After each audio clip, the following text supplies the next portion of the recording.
let's talk about it. You know what I mean? Has Lil Wayne been overrated for maybe over a decade now? There was a tweet from DJ Green Villain. I think Sin threw it in the group chat. Somebody threw it in the fucking group chat. It says the Carter 4, 5, and 6. Dedication 4, 5, and 6. Rebirth. I'm not a human being 1 and 2. Funeral. Sorry for the wait 2. No ceilings 2. All dirt. Y'all been lying about y'all GOAT for over a decade now. That's a loaded tweet. And you know what? I'm gonna name these again. The Carter 4, 5, and 6. Dedication 4, 5, and 6. Rebirth. I'm not a human being 1 and 2. Funeral. Sorry for the wait 2. No ceilings 2. All of these are ass. There's not a good project. That's matter of fact, so that's 3, 6, 7, 9, 10, 11. That's 12 projects. It's a lot and of they numbers, all trash. A lot of math. And the thing is, I laid the foundation earlier in this pod when I asked the question: Is it a situation where because people love Wayne the person that they are not willing to say that in fact, with the exception of the mixtape Weezy run that led into the Carter 3, that led into the YMCMB dynasty, because it was a dynasty. Wayne, Nicki, fuck, even the Birdman era with fucking Rich Homie, rest in peace, and Young Thug, all of that wave of Cash Money, that was a dynasty. Say what you want, right? But 12 consecutive misses? Hell yeah. Wayne has been overrated for so long. And the thing is now, because rap is in a place now where we are now, and the thing is, matter of fact, I'm going to put it on wax. Sin might have said it in the years past, but we didn't have a podcast years ago. Shit, he might have said it on the pod, but we got more eyeballs now. Lil Wayne thrived in one of the worst eras of lyrical content. Y'all niggas was impressed with so much similes and metaphors when I vividly remember in 2007, 8, 9, 10, 11, in the lyrical sphere of rap, we had moved on from like metaphors. I remember that. And I used to get mad because I'm like, yo, when did we go back to liking like metaphors? We had got on, we was in the entendre era, the simile era, the Philly niggas was bringing different ways to flow to the table and different types of rhyme schemes to the table. And he went back to like metaphors and you simple ass niggas was mad impressed with that shit. But I think he was able to thrive because he was the only person, and credit to Wayne, it might sound backhanded, but at least Wayne was trying to rhyme. He wasn't trying to fucking snap and wear big clothes and make goofy ass whisper music. He was rapping, and I gotta give credit where that's due. But the reality is, Wayne thrived almost like the dead ball era, the steroid era in sports, whatever you want. Right now, the 3-point era in the NBA, with some of these records, these scoring records, you gotta look at it a little bit different because they're shooting more threes than ever before. He thrived in the dead, recording it in the Rap Roundtable. He thrived in the dead bar era.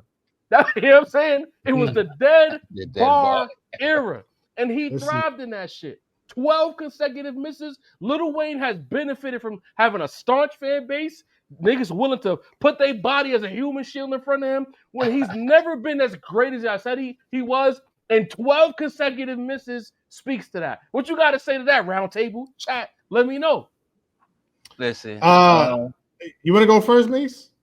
Just a quick defense, you know what I mean? Listen. Right. The 2010s were bad, bro. I ain't gonna lie, but in the 2000s, Wayne was one of the top guys. Listen, it's hard to defend somebody who just dropped, maybe the worst album of the year, right? But in his prime, Wayne was a motherfucker. We was there. You know what I mean? I didn't think it was gas in real time. You know that, Mace. That's a fact. That's the OG Jaws and Mace debates right there. You know what I mean? To be honest, but it's you can't. If James Harden, tries a fucking triple step back in 2045, they're gonna be saying that's an old ass move, You know what I mean? I feel like that's what Wayne got going on right now. The moves and what he was doing back then, they did what they were supposed to do, right? Because it's not only what you said. I saw Mark Oliver mention in the comments that he also went out of his way to rhyme with the best, right? He also it was refreshing in an era of what you're talking about, Jaw, for somebody to come out and be like, I want to be the best rapper alive. You know what I mean? So we, that's also part of what also Job was saying, what kind of, made us all like him. You know what I mean? A dude who had already blown up, a rapper, you know what I mean, who just right after Jay retired said, I want the top spot. That was a thing back then. You know what I'm saying? But listen, man, I like the Carter, these projects, I like the Carter 4, the rest of them, listen, I remember being at work, bro. I remember being at work, bro, and somebody started playing some music on a Bluetooth, and we resoundingly were like, yo, turn that shit off. Only to find out it was Funeral by Lil Wayne, you know what I mean? And I, so it's been bad for a while now. It has. And shout out to LP. He quotes Pusha T. I'm the best, and he died and he lied. Pusha T told y'all back in 06. If you the best rapper alive, and you couldn't deal with Pusha T, you was never that. Imagine Hove running from the best niggas in the world. You couldn't even do that shit. So sit a rap snob. Wayne thrived in the dead bar era. Absolutely. Thoughts? No, 100%. I do in fact remember saying it on this podcast. Yeah, that I believe that to be 100% accurate, and this is how I've looked at it, and this is how I still look at it. In an era where sonically hip hop was shifting, from New York and LA down to the southern region of the country, and we've spoken at length about what the South was doing at the time. It was a lot of bounce, it was a lot of snapping, not so much with the, not so heavy on the bars, but heavy on the bounce and the good time, snap music, all that shit.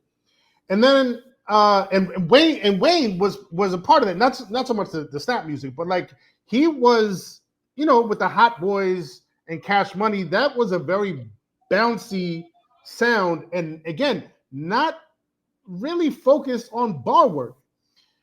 And all of a sudden, one day, Wayne decides, you know what? I'm gonna start going to New York. I'm gonna start wearing, I'm gonna start rocking the New York aesthetic, and I'm gonna start rhyming like them guys. And all of a sudden, he brings that down south, and the fucking South loses their mind, like they've never heard this in their life. You know what I mean? And to me, as far as like bar work with metaphors and similes and punchlines and all that, we can take it back to Lord Finesse. And I've said this before, I'm going to say it again. We can take it back to Lord Finesse. We can take it back to Big L. We could take it to Fab. We could take it to Cannabis. We could take it to, why am I forgetting his name? Dude for Down with 50. Lloyd Banks. You know what I mean? We can there's so many places that we can take it to when it comes to punchlines, metaphors, similes, all that. You know what I mean? But Wayne took that style, combined it with the Southern drawl, and the entire country ate it up. You know what I mean? But we had already heard that so many times before. Those same metaphors and similes that he was kicking, like Liu Kang, man, have we'd heard punchlines and similes all up and down the city, bro. So that wasn't impressive to us, but it was impressive to everybody else. You know what I mean? And to me, it's just, you know what I mean? Like where I feel like we are now, seeing the track record and the resume that he actually, in actuality, has. I think people are afraid to call it how it is, because the South is always going to ride for their GOAT. And people from other regions, people like an Ebro, people that have some sort of platform, they're afraid to really call it how it is, because the resume is there, the track record is there. We all see it. He's been dirt for a while long. And even when he was hot, he wasn't doing anything like that was super inventive. He was just taking the New York style and mixing it with the Southern drawl. That's literally all he was doing. You know what I mean? And so when it comes to the question, has he been overrated for a long time, hell yeah, he's been overrated for a long time. And people need to have the courage to call it how it is and not be afraid that there might be some backlash. You know what I mean? Because anytime that anybody from any other region but the South says something about a Southern rapper, they're going to get all in their feelings. They're going to get their feelings hurt. They're going to, you know, have their panties all in a bunch. They're going to have that little brother energy that they always have. And they're going to be like, oh, y'all always talk about the South. Like we got it on lock. Well, y'all ain't got it on lock no more. So maybe now we could start telling the truth.